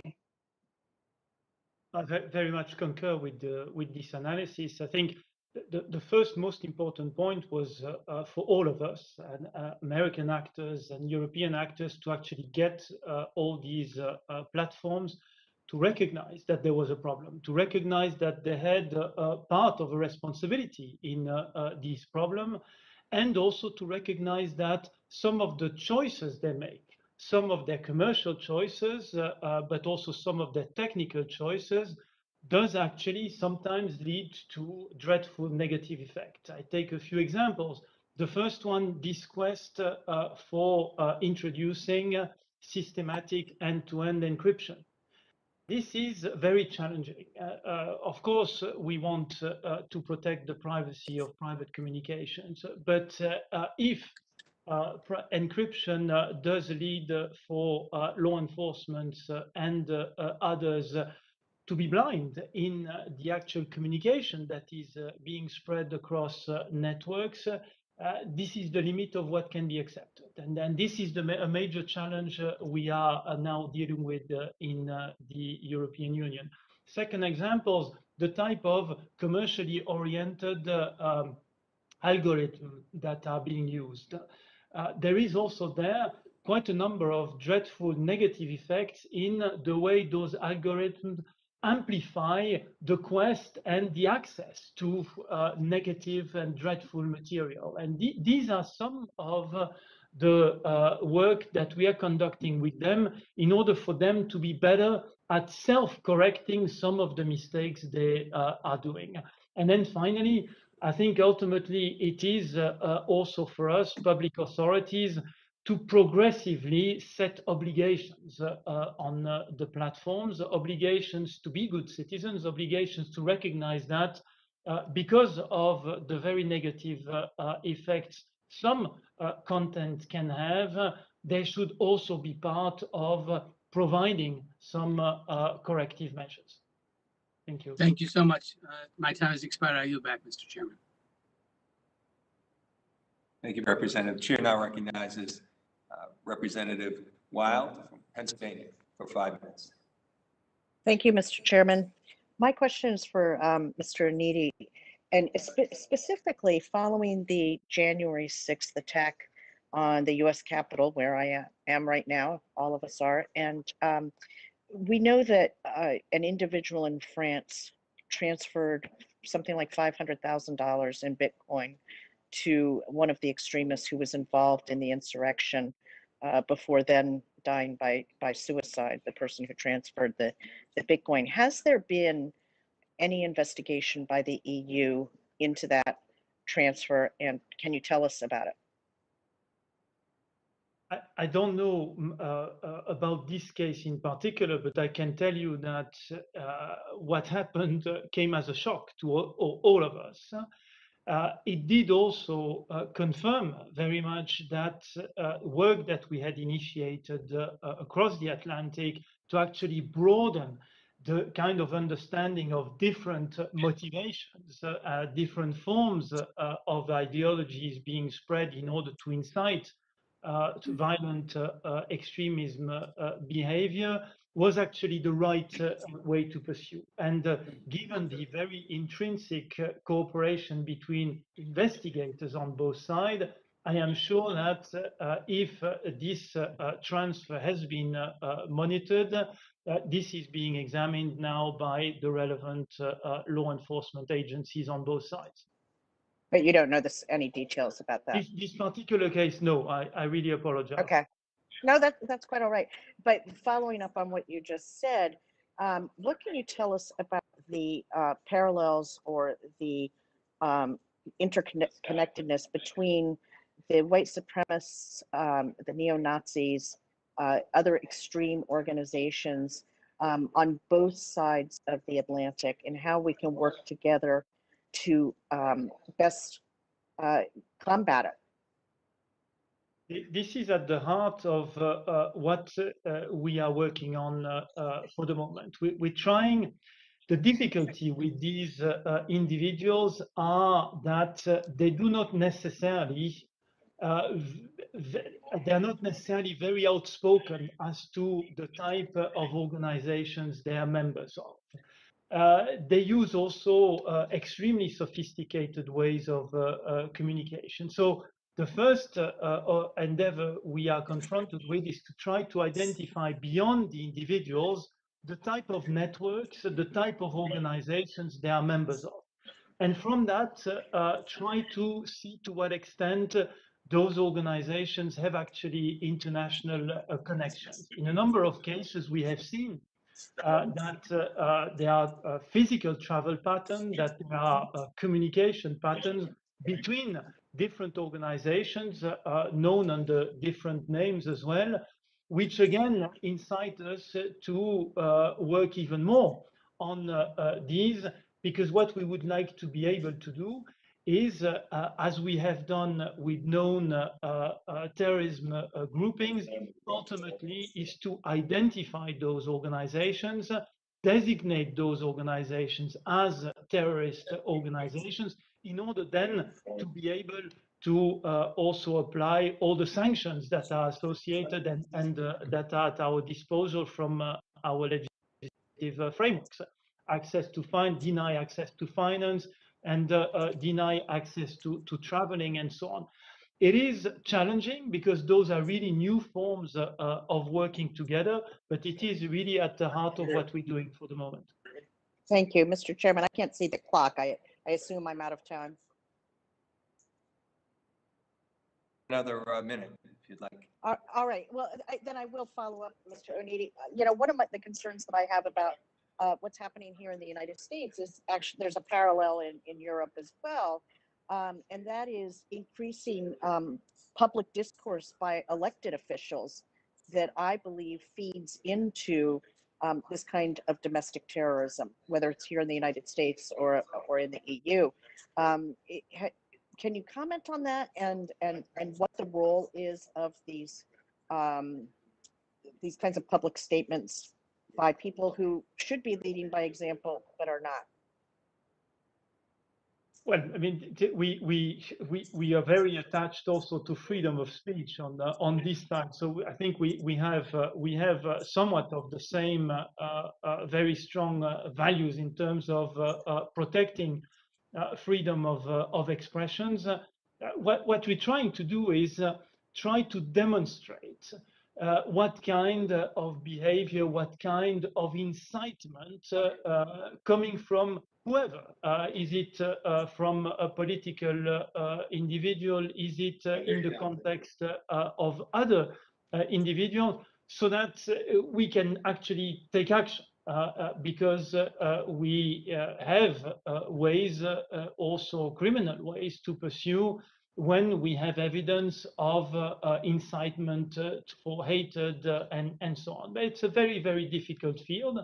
But again, it's a lot of research trying to understand where this incitement comes from, whether it is from an organization, from public also opinion leaders. Many opinion leaders are also inciting to conduct a number of aspects. It's part of the work we are doing in order to better understand the different factors and manifestations of this. Thank you very much. Mr. Chairman, I yield back. Thank you for your questions. Chair recognizes Representative Ted Lieu from California for 5 minutes. Thank you, Chairman Keating. And I want to thank Chairman Deutch as well for holding this important joint hearing, and want to thank all the witnesses. I have a question for Mr.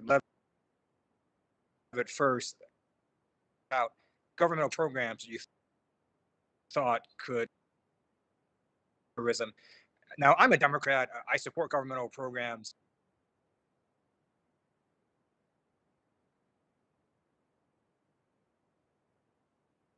Come out of Skid Row in Los Angeles. I think we've got Latinos and African Americans. It's not like you're seeing a surge of terrorists coming from the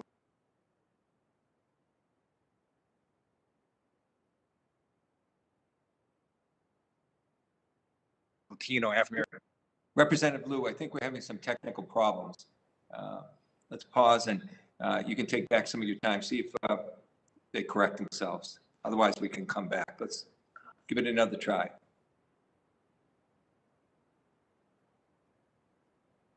This is Representative Liu.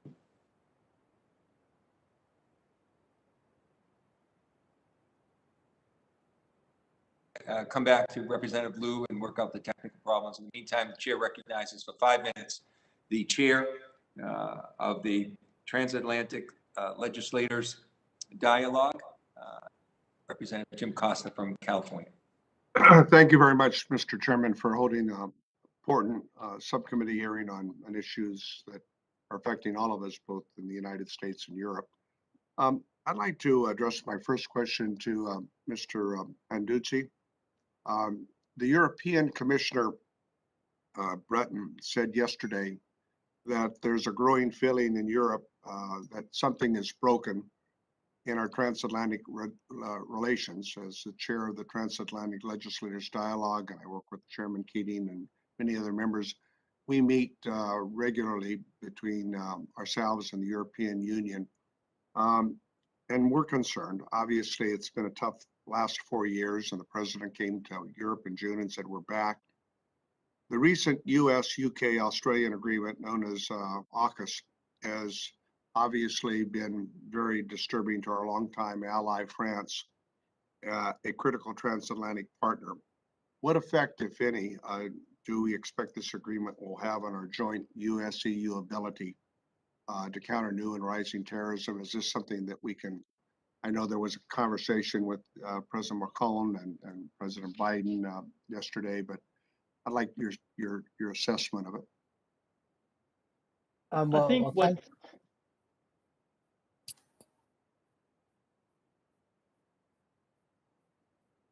Mr. Banduzzi?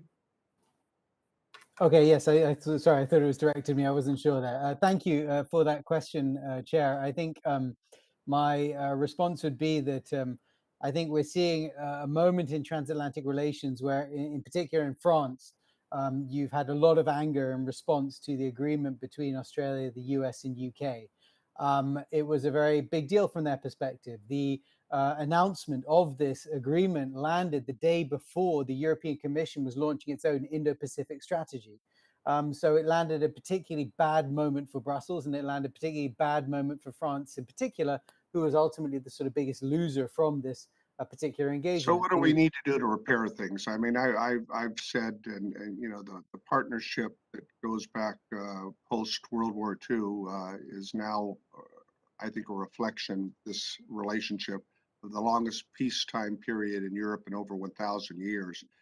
You know, trust takes a while to develop. I think we've developed it, but certainly in the last 4 years, there's been a lot of my European friends who are wondering, you know, can we still count on America?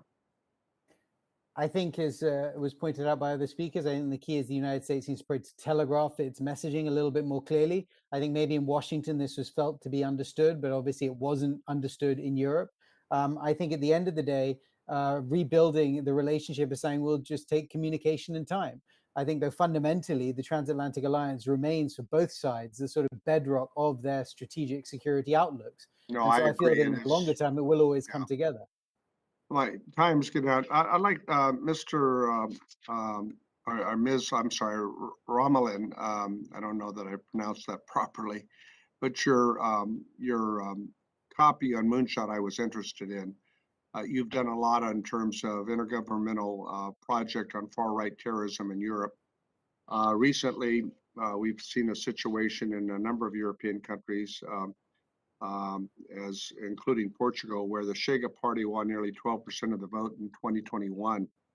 How does the US and the EU work together to counteract right-wing terrorism, social media, and all the impacts that are undermining, I think, our basic Western democracies, or attempting to undermine them?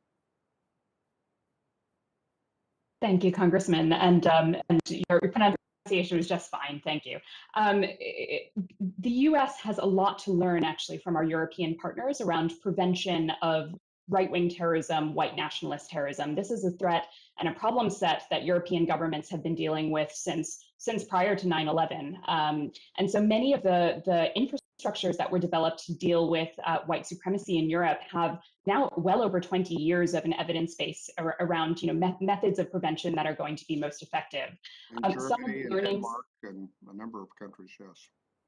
Absolutely, yes. Germany and Sweden in particular had some of the largest volumes of neo-Nazis dating back to the 1990s. And so there's evidence around programs that were set up both by law enforcement, government, and by NGOs, which we can build on in our own terrorism prevention mechanism. So I think one of our main priorities here needs to be learning, listening to what has been effective in Europe and looking at how those models might apply here in the United States. Do you believe that's being done now? I believe that's being started. I believe we've just started listening, and we've started that process of recognition that we can learn, that America can learn, and doesn't necessarily need to be trialing new methods, but learning from the past. I think that recognition is there, but there's far more that needs to be done. Well, my time's expired, but Mr. Chairman, in our next TLD meeting in December, we should maybe make this a part of the agenda, and I'm hoping we're going to be able to work our schedules so that we can make that work. But thank you again, thank the witnesses, and thank you, Mr. Chairman, for this important hearing. Thank you, Mr. Costa. Mr. Liu, you're recognized if the technology permits. Chairman Deutch, can you hear me? Yeah, yes, we can. Okay, thank you. Thank you, Chairman Deutch and Chairman Keating, for holding this important hearing. I have a question first for Mr. Levitt. You earlier had mentioned about governmental programs that could help connect people to the community and help reduce the threat of terrorism. I'm a Democrat. I support governmental programs, but what I see is, we have, for example, Skid Row, a lot of poor and homeless folks, but we don't see a surge of terrorism from folks coming out of Skid Row.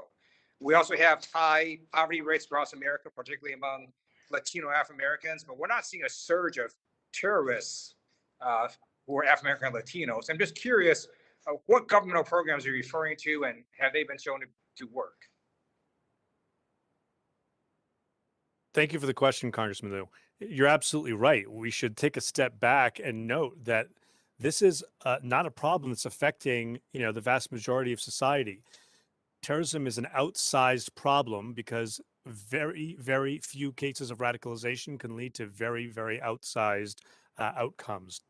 And it's not the case that you'll have, everything is fine in one community, but there are problems in another. Every community will have people, because we're all individuals, we're all human, who even in the same circumstances or very parallel circumstances will respond differently. What we need to do, I believe, is make sure that everybody in that community is able to access the things we need to get by, not only food and education and housing, but purpose and belonging. And that's going to be different for every different person. I think, for example, now that there are going to be some significant military drawdowns as we rethink the U.S. counterterrorism posture, specifically the military posture, we should anticipate that we're going to be having lots of servicemen, lots of servicewomen coming home. The vast majority are going to reintegrate into society fairly easily. Some are going to need some help, and some are going to be looking for that camaraderie and that purpose, and they're going to find it within extremist milieu. So the type of programs I'm talking about, I can't point you to a specific program. I think it has to be local government. There should not be a federal effort. Federally, we need to come up with monies to be able to empower programs at a local level to make sure that there are not communities that are disenfranchised. In Minneapolis, we realized that at some point within segments, not the whole, but within segments of the Somali American community, there were pockets of extremism because they lacked these types of belonging and purpose. When we had 3 different pilot projects in Minneapolis and LA and Boston, they found very, very different phenomena in each of those locations across the United States. So we need to be very locally driven.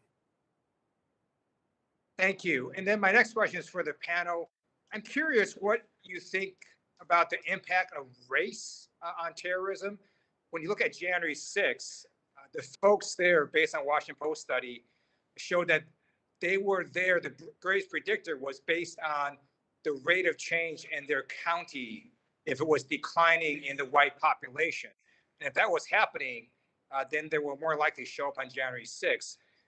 And I'm just sort of curious what folks see in terms of, is race playing a bigger role now than it used to be in terms of terrorism?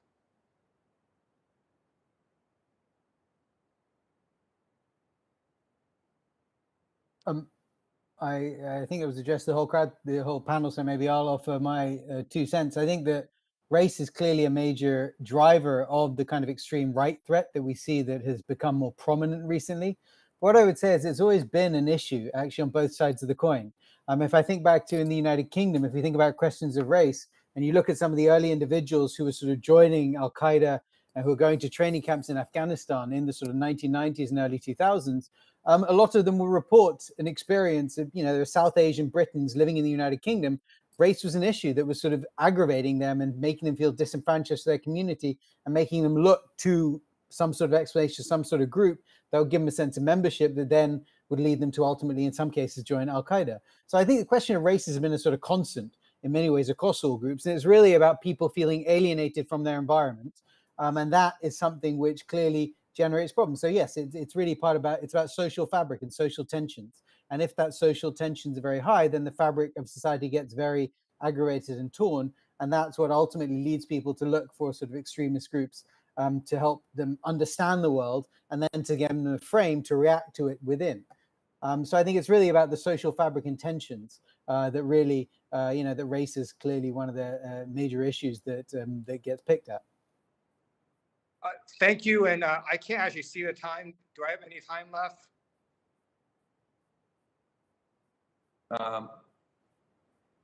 Well, I'll give you, why don't you take another 20 or 30 seconds, Representative? Because I was so slow with the switch. Right. So thank you again for the panel. I just want to push back a little bit about folks who said that our allies are surprised by what the U.S. did. I just have to say the former president campaigned on getting us out of endless wars, on getting us out of Syria, getting us out of Afghanistan. No one should be surprised. Biden also campaigned on that. So I don't know why our allies are surprised. Joe Biden was simply executing the withdrawal agreement that Trump signed last year. Trump reduced our troops from a high of over 15,000 down to 2,500. Biden completed the withdrawal. None of our allies should be surprised. The U.S. is simply not going to go engage in 20 years and fight a war merely for the purpose of trying to eliminate some terrorism. We're not going to do that anymore. No one should be surprised by that. I yield back. Thank you, Representative. I'll now recognize Chairman Deutch, who's been terrific to have somehow pulled this off.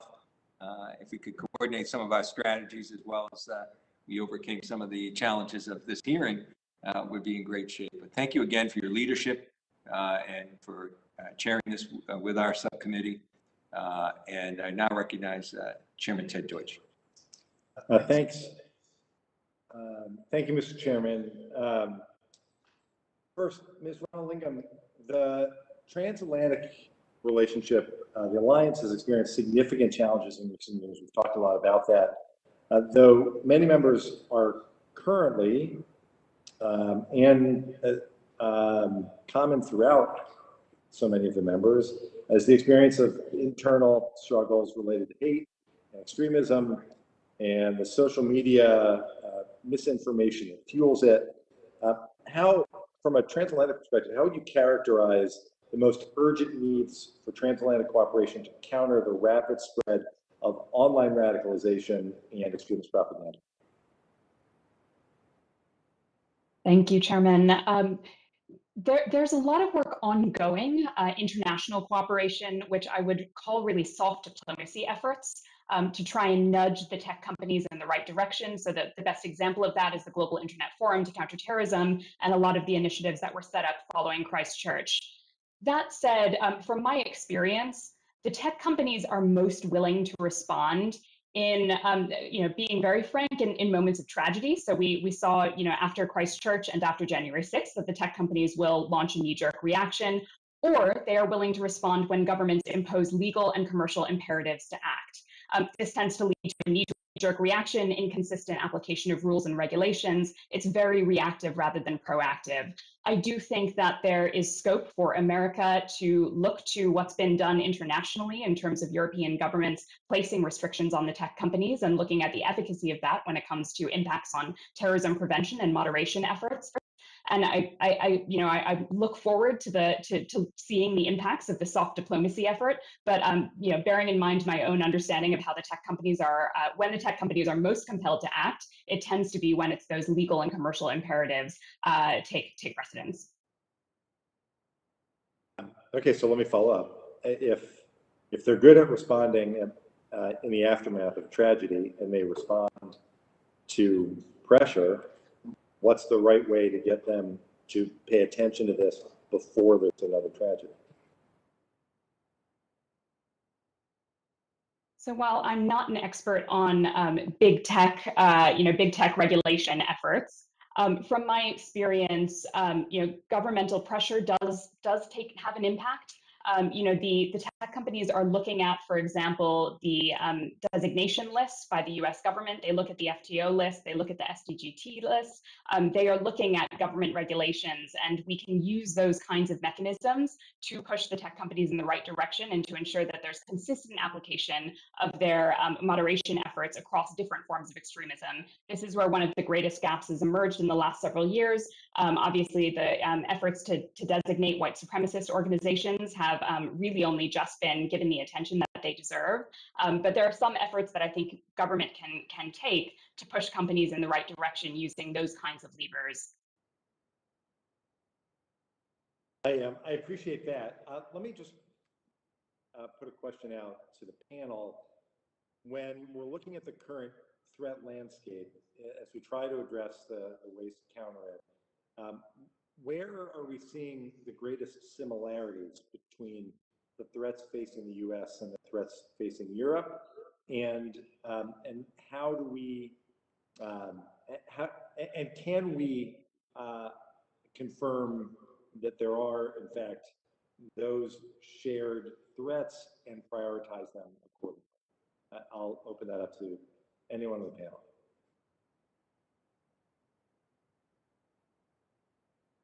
Mr. Onidi, perhaps. Thank you very much. I think the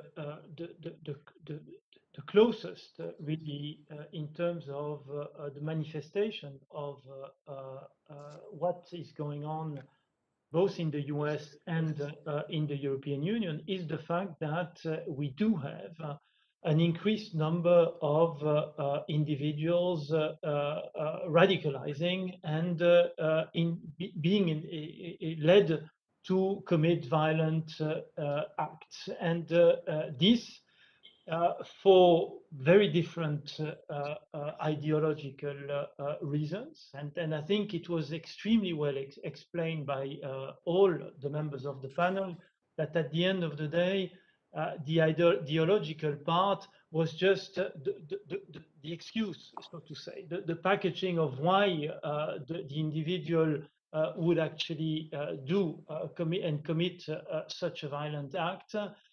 But intrinsically, the motivations behind the real reasons behind an individual being led to commit such dreadful acts are exactly the same on both sides. We are also trying to deploy the similar responses, local responses that use a multitude of expertise from the medical side to the actual police side as well. They are all important in order to better detect and better prevent such phenomenon. But this is really the essence of what we both are trying to fight daily, because these are the most recent and also the most numerous attacks we have been facing over the last years. Okay, I appreciate it. Thanks to all the witnesses for your participation today, and thanks again to you, Chairman Keating, and I'm Thank you again, Chairman Luke, for extraordinary flexibility in coordinating this, and I want to thank our witnesses again. Usually I'm in a position where I would be the first to ask questions, but I now realize that, it's always a difficult task ending things up as well. But, the title of today's hearing is Transatlantic Cooperation Encountering Global Terrorism and Violent Extremism. And as we've heard through this hearing and the testimony of the witnesses, this is, it's not a homogenous, type of discussion, because it's very distinctive and dynamic in many ways. The types of challenges we face are diverse, and the threats posed are similarly diverse. There's domestic terrorism. There's individuals and groups engaged in grievance-based violence. There are those that are inspired either online or through activities within groups to get involved and engage in this activity. And then around the world, there's so many different types of terrorist organizations. I mean, you can't name them all. We're focused so much now on Islamic State, IS, but we're not looking, comprehensively sometimes on the challenges we have. There's Boko Haram in Africa, Hamas in Gaza Strip, Turkey and Taliban, Pakistan. I could go on and on with the number of different groups. So my question is to the panel as a whole, but I'd like particularly Ms. Romano Lingham to deal with this, because part of it is preventative and de-radicalizing people. But how can we tailor, our kind of actions, and to the whole group as well, in terms of our resources, in terms of curbing the violence and deterring, but also in programs of de-radicalization? How can we tailor that, or how much can we tailor that to specific groups? And importantly, by engaging specific groups in, trying to thwart this activity.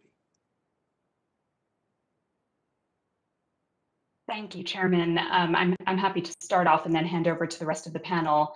My firm belief, and based on my experience delivering this work across Europe, is that we don't necessarily need programs focused on any one particular form of extremism.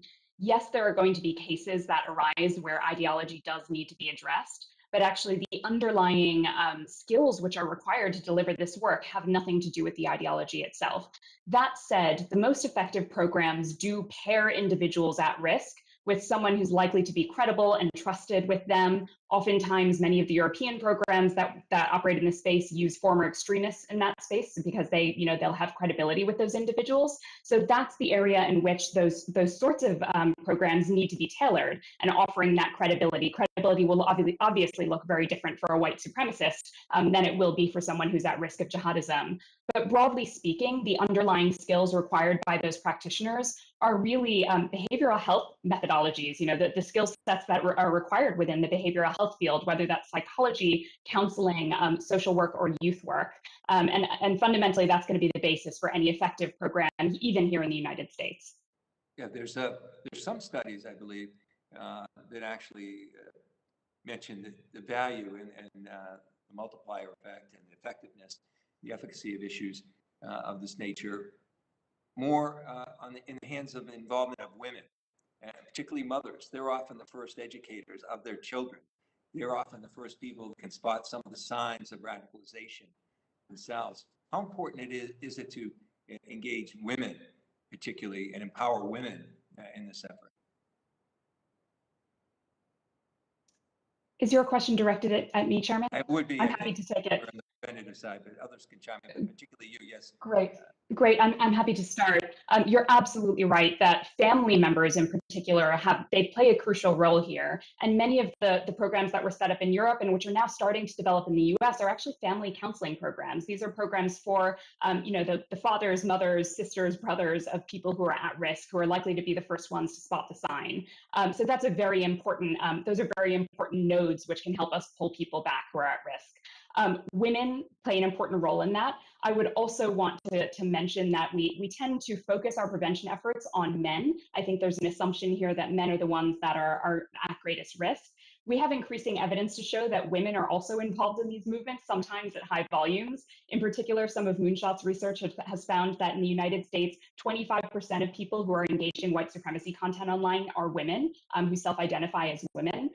So, we can't ignore women in our prevention programs, and we do need to ensure we're building programs that are fit to serve women. And I just want to make that point as well.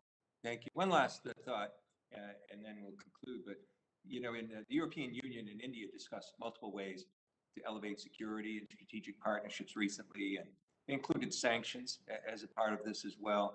Just any quick comments from our panel regarding how the U.S. or the U.S. and our transatlantic allies together can engage more regional partners outside our own coalition, and what financial tools do we have to try and thwart this? I'll just jump in as the former Treasury official on the panel to say we have great financial tools at our disposal. My concern is that they tend to be seen as a panacea. And in the past few years, they've been used on their own when they were always meant to be used in tandem with other tools.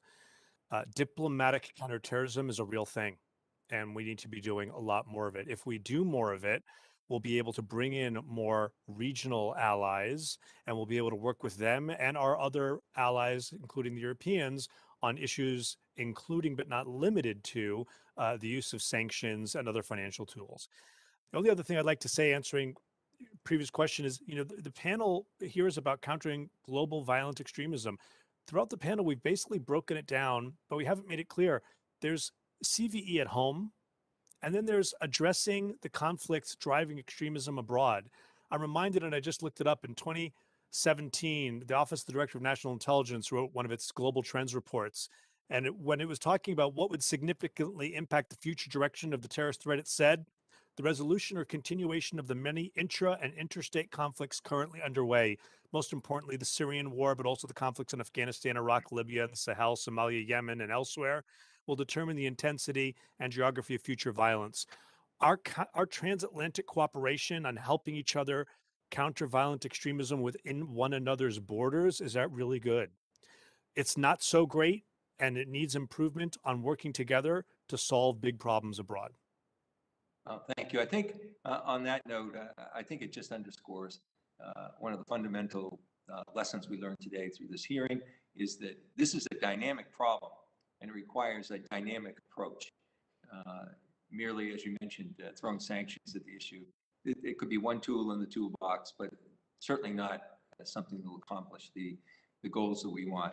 Prevention, involvement, understanding how this happens, the fact that this is ideological in so many instances, and we have to be aware of that and be aware of how to effectively deal with that, are all things you brought up in your testimony today, as well as the overarching theme that we have a tremendous advantage here in the U.S. of having a coalition, a historic coalition, particularly with our European allies and our transatlantic partners to deal with this. So thank you for your participation. I think it was extraordinarily important, and the perspective was correct. So I appreciate your involvement here today.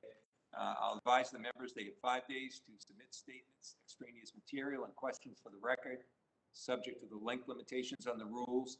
I want to thank the members who participated during such a difficult time of having concurrent votes, for their interest and their questions. And with that, I call this hearing adjourned. Thank you all.